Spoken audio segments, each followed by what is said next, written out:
asalaamu calaykum waraxmat ullaahi wabarakaatuh kusoo dhowaada xaraf ka mid a xuruuftii barashada higaada qur-aanka kariimka ah. maanta xarafkaynu dhigan doonaa waa xarafka la yidhaahdo xarfulaam. insha allahu tacaala waxaynu kasii anba qaadi doonaa si aynu u dhammayno dhammaan xuruufta carabiga oo dhan inta inoo hadhsan insha allahu tacaala. xarafkaynu maanta dhigan doonaa waxaa la yidhahda xarfulaam, sidaan hordhaca ku sheegay. waxaanu u kala baxaa xarafku markuu keligii yahay uu fadxa saaran yahay, iyo markuu hoosoo saaran yahay, iyo markuu dama amaba gudaal saaran yahay, iyo marka uu sukuun saaran yahay. afarta xaraka u qaata horta xaraka marka la eego sidaan halkan ku aragnay iminkaba. ugu horeeya wuxuu noqonayaa xaraf saaran yahay fadxa laam ah oo la loo akhriyo iyo i iyo lu. ka ugu dambeeyana wuxuu noqonayaa xaraf uu saaran yahay sukuun amaba xaraf aan lagu dhawaaqi karaynin oo dhawqiisa lagu istaagayo. insha allahu tacaala tusaalayaasha soo socdana anu ku sheegi doonaa. haddad halkan eegno iminka xarafka laamka ka hooseeya ka ugu horeeya waxaynu keennay xarafkii laamka oo fadxa saaran oo tusaalihiisina ku qoran yahay hoos sida casaankan kugu muujiyey. waxaa loo akhriyayaa cayn fadxa iyo laam fadxa cala, ya-dana sukuun ba saaran calayhi, oo laamka fadxihiisana ayaan iminka ku tusaya halkaasi inuu yahay sida loo akhriyo.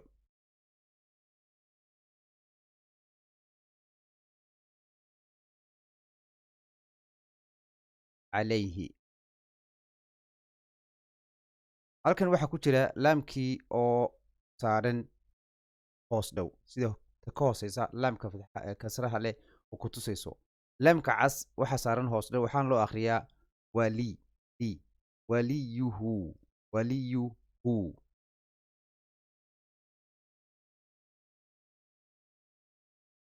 halkan waxaa ku xiga xarafkii oo dama saaran yahay ama laamkii oo dama saaran yahay ama gudaal,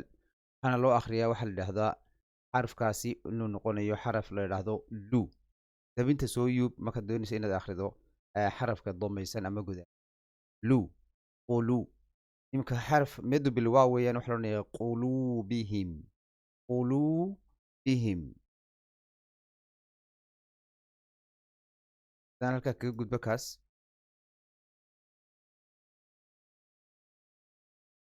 halkan waxaa inoogu xiga laamkii oo marna kordho saaran, marna doma saaran yahay, marna uu gudaal saaran yahay. amaba tusaale ahaan halkan waxaan kugu keenay laamkii oo ku bilaabmay kelmaddii, laamkii oo dhexda ku jira, iyo laamkii oo ugu dambeeya kelmaddii. waxaa la odhanayaa laam ha iyo miin baa saaran lahumu. waxaan kugu keenay taana ta ugu horeysa oo ku tusaysa inay yahay xarafkii laamka ahaa oo ku bilowday weedhi amaba kelmaddii. kan dhexda ku jiraana wuxuu ku tusaya xarafkii oo dhexda ku jira ama laamkii oo dhexda ku jira kelmadda dhexdeeda. quluubihim. ka ugu dambeeyaana wuxuu ku tusayaa xarafka markuu laamku ugu dambeeyo sida uu qormo ayuu ku tusayaa.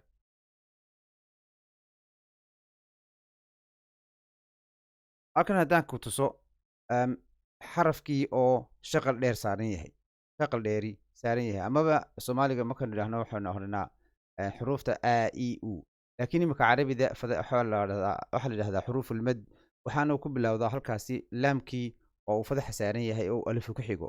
shaqalka dheerna waxaa lagu akhriyaa laa. laamkii oo kasra ama hoos dhow saaran yahay sida imika xaggan dusha ku taalla, oo uu ya ka dambayso i. iyo ka ugu dambeeya oo noqonaya laamkii oo uu doma saaran yahay oo uu ka dambeeyo waaw, oona loo akhriyo qolu. iminka tusaalaha ugu horeeya marka la akhriya waxa la odhanayaa laam fadaxa iyo alif walaa. halkanna waxaa la odhanayaa laam kasra iyo iyo ya i addoliina. ka ugu dambeeyana wuxuu noqonayaa qolu.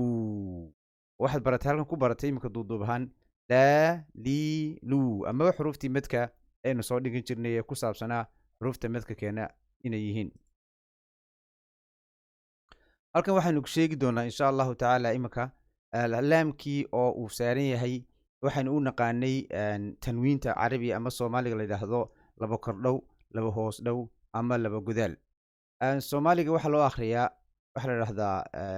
laba fadxaysan iyo laba godan amaba iyo laba hoos dhaban. halkan carabida waxaa la yidhahdaa fadxatayn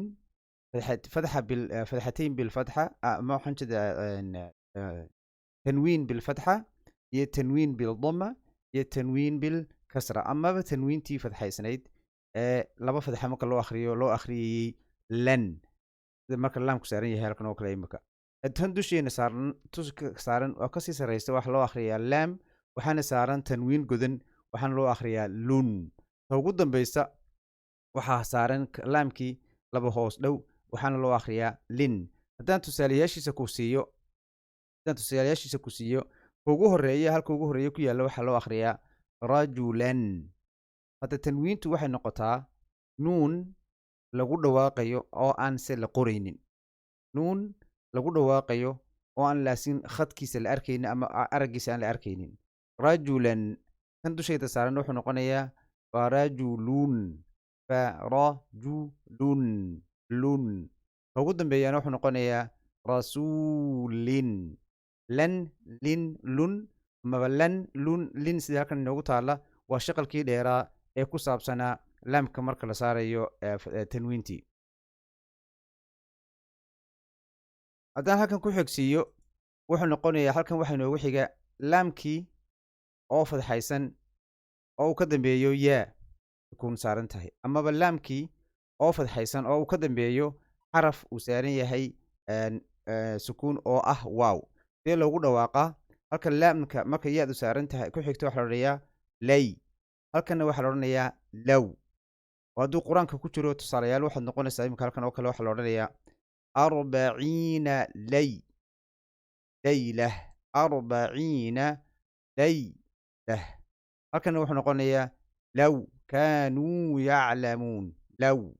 debinta soo yub si aad u dareento in halkaasi uu yahay inuu waaw ku jiro low lay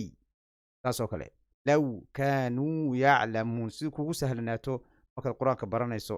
inuu yahay xarfuliin ah oo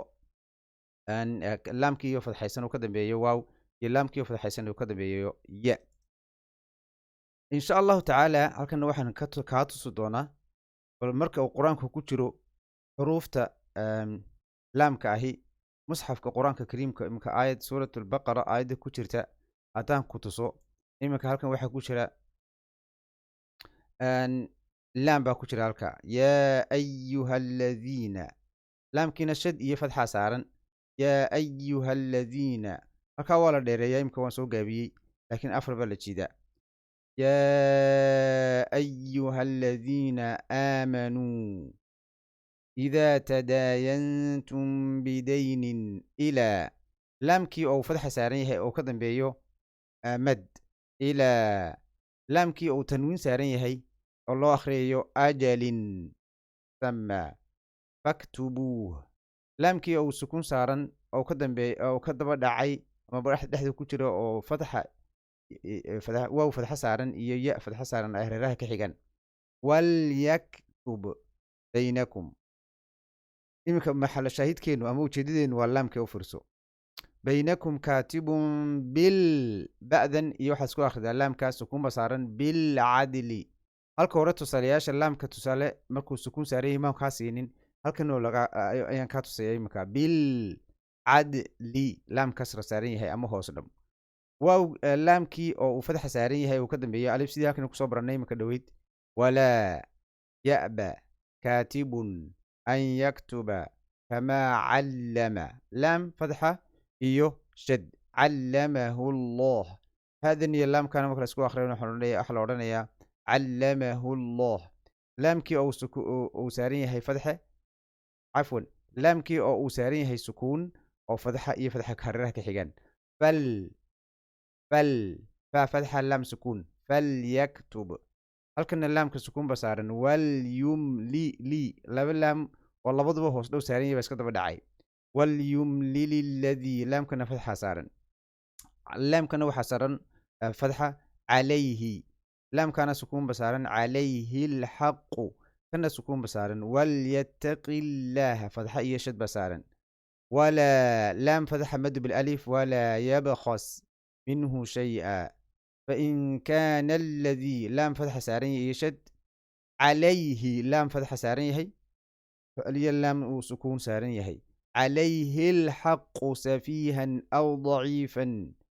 أو لا مد بالألف لا لام فتحية ألف